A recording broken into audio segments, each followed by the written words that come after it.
it's your girl. I'm back with another video. I know it's been so long since I did a video.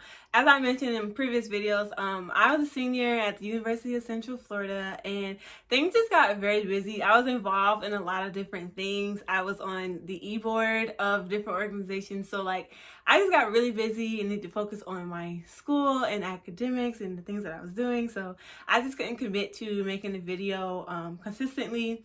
And then with Corona going on and having to move from Florida with everything going online, I just was really busy. But I graduated from the University of Central Florida and I'm back home. So I have more time to make videos consistently. So yeah, as you guys can tell from the title, today's video is going to be about why I quit playing D1 softball.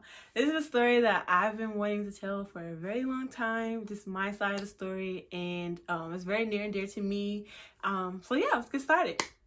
As you guys know, I went to UCF on a softball and academic scholarship, but I started playing softball when I was 6 years old. I started pitching when I was 9. I saw older girls doing it, and I was like, oh, that looks really cool. So I started doing the motion, and my parents were like, we don't want you to develop the wrong mechanics and just get bad habits, so we're going to put you in lessons. So I got into lessons and started pitching at 9, and it just went on from there. I pretty much played with the same team for my whole career. My senior year, I did leave to go to another team and for different reasons, and that was a really great experience for me, really great learning experience, and I had a really good time with the team and the girls. So being a Black girl in a predominantly white sport, you do face some racism. I remember just playing teams that were like screaming at me, and girls who were spitting at me on the field, and parents screaming knock her head off, and just things like that. I experienced coaches who were just not ready to have a Black girl on the mound. As a pitcher, you're kind of like the quarterback of the team. Like the play starts and stops with you. You're involved in every single play. So I did have some coaches that were just not ready for that. I had coaches who saw my recruiting profile and knew that I was a pitcher and played third base, and would ask me like, hey, do you play the outfield? As if like, because of my skin, I'm supposed to be really fast and can track these balls down. So I did face that, but overall, the team that I played with was very diverse. And I had the girls to go to, and we were very close to each other. So it didn't really bother me. So I committed to UCF. I believe it was 2012 or 2013. This is so long ago, I don't really remember the year. I believe it was 2013. I committed to UCF. I graduated in 2016 and started my freshman year of college in 2016. I was so excited. UCF was my dream school. And when looking at schools, the very first thing was academics. If academics was not there, the school wasn't even going to be on my list. If they didn't, I mean, as far as having my major, that's obviously the most important thing, but also just like being a strong academic school.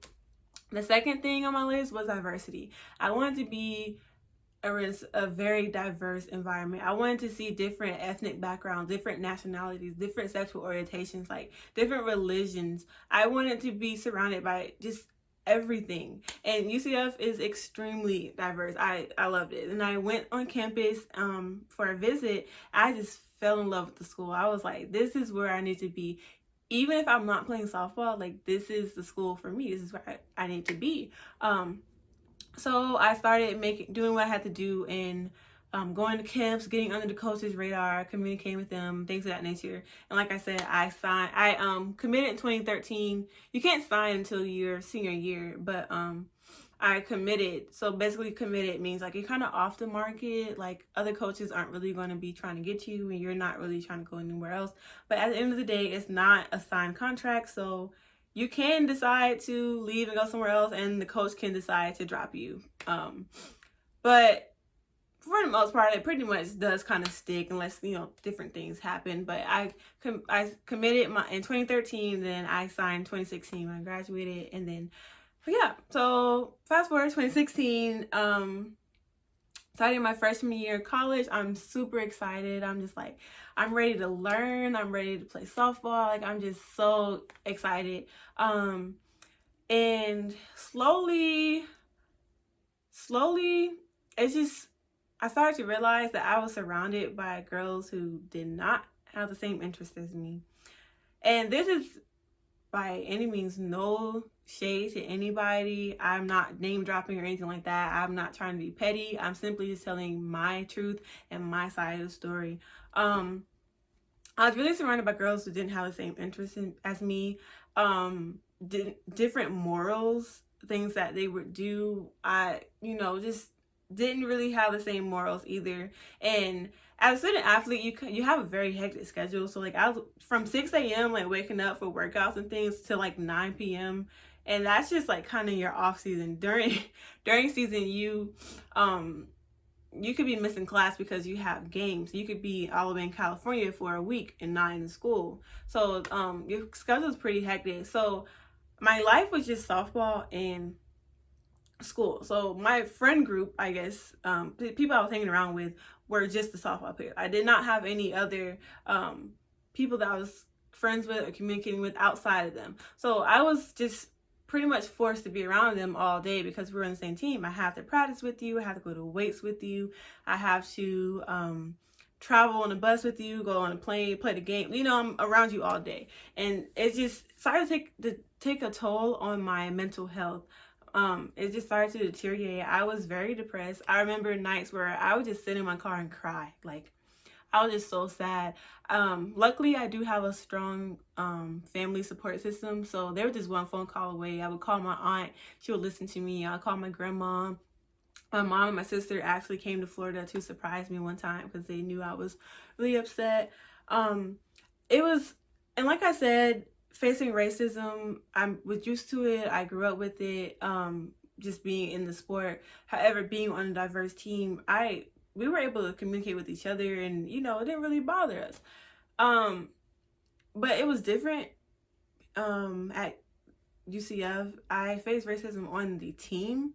Actually, just hearing racial comments and either from coaches or from the girls, and not every girl on the team was like this. Like, there's some girls that I still talk to this day, and we're so cool, we're friends. Like, so it's not every girl on the team, but there were just some people who would say racial things, and I always felt like I was sticking up, for not just Black people, but there were racist comments against different religions and different against Hispanic people as well, and I just didn't like that. And there were times where the N-word was dropped, and I mean hard ER. I know you lying. Like just things like that, and it's hard to take a toll on my mental health. And I saw it,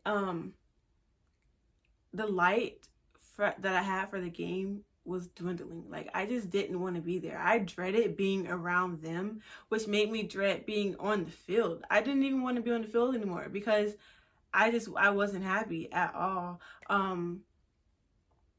And obviously that takes a toll in your performance as well when you're not really there and really in the moment. But the biggest thing is that it started to take a toll on my academics. I pretty much was a straight A student growing up. I graduated with a 4.2 GPA, 3.9 unweighted. I actually had an academic scholarship to UCF as well on top of my athletic. So like, when it started to take a toll in the classroom, that's when it really hit me, I did get my priority state. What am I really doing? Because as you guys know, I the pre-med major, so, and I'm trying to work towards being a physician. I want to go to medical school, so I have to be at the top of my game. And it started to take a toll on my academics, and I really didn't like that. And I remember I had to take certain classes to go to medical school. A lot of them do have prereqs, and my just not being allowed to take certain classes because of the rigor of pre-med classes, and being told that the classes were going to be too hard along with softball, so I could only take 1 or 2 classes, when that would just push everything back. It would be really slow, and then people can look at that and see, oh, you only took like 1 hard class, you can't handle the whole rigor, So I'm trying to think down in the future.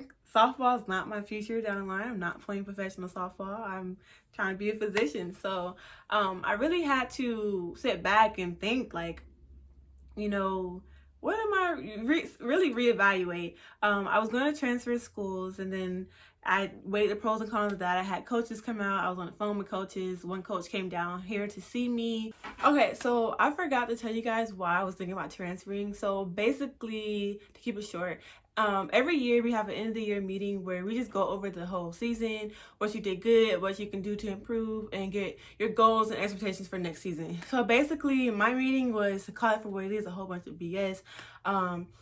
Basically, my coaches,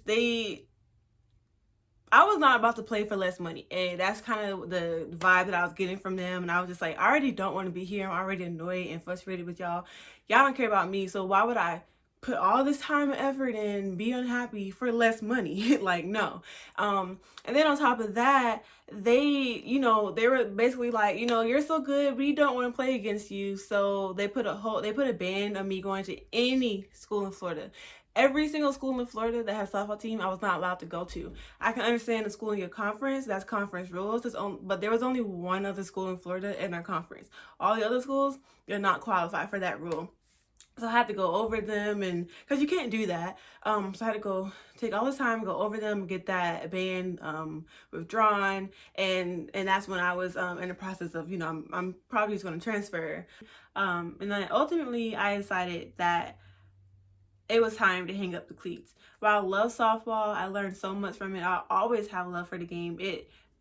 Softball played a huge role in who I am today. It was just time to move into a new season of my life. I needed to focus on school and focus on what I was doing in building, getting different experience, different clinical experience, and shadowing, things like that, so that I can be a physician in the future. And softball just at that point wasn't going to help me in that way. And I don't regret my decision. After I decided to not play softball anymore and to focus on that, I was able to get involved in more things in school and things that I'm passionate about, things that not only would help me like be a physician, but things that I just care about and able to work hard and make a difference. And I was able to still show my love for softball. I was giving pitching lessons, so I didn't step all the way aside from that. And while I was really sad for a moment, like, it was because that's been part of my life since I was 6 years old, 22. Like, that was to give you a reference, that was a huge part of my life. I was kind of sad, but I don't regret it. It was a huge blessing in disguise to face and go through what I went through and to still come out strong. And at the end of the day, I'm a religious person. I believe that what God has for me is for me no matter what. No one can take that away from me. And despite what the girls were doing and saying, what the coaches were doing and saying, whether it was intentionally to try to hold me back or whether it was just their ignorance, it can't hold me back, because what God has, He reigns above all. So what He has for me is for me.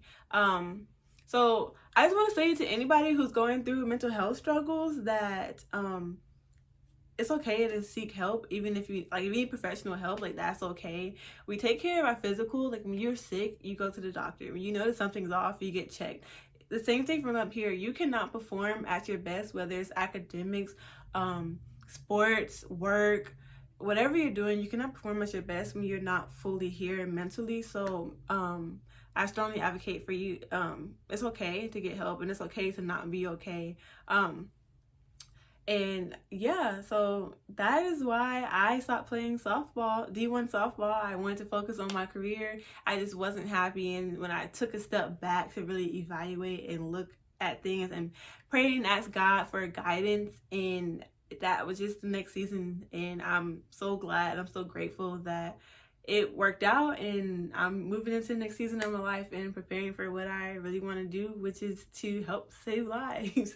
So I hope you guys enjoyed this video and this story time. This is very near and dear to me. Like I said again earlier, I will try to be more consistent with my videos, and thank you guys for watching.